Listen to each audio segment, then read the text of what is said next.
আসসালামু আলাইকুম। কিভাবে আরবিতে কথা বলবেন সৌদি আরবে? নতুন একটা ভিডিওতে আপনাদের স্বাগত। আজ আমরা একটু আলাদা কিছু শিখব। মহিলাদের সাথে কিভাবে কথা বলতে হয়। সৌদি আরবে মহিলাদের জন্য একটু আলাদা রেসপেক্ট অনুযায়ী একটু আলাদাভাবে বলা হয়। যেমন যদি আপনি এটা বলেন যে, "আপনি খুলেন।"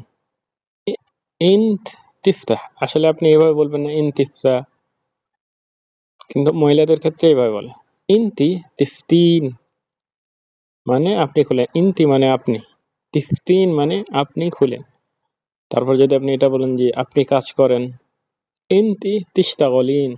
ইনতি মানে আপনি, তিশতাগলিন মানে আপনি কাজ করেন।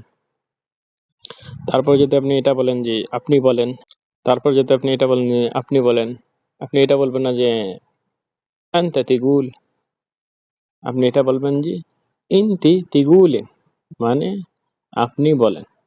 ভিডিওটি ভালো লাগলে শেয়ার করবেন আর আরবিক বিষয় নিয়ে কিছু জানা থাকলে অবশ্যই কমেন্টসে জানাবেন।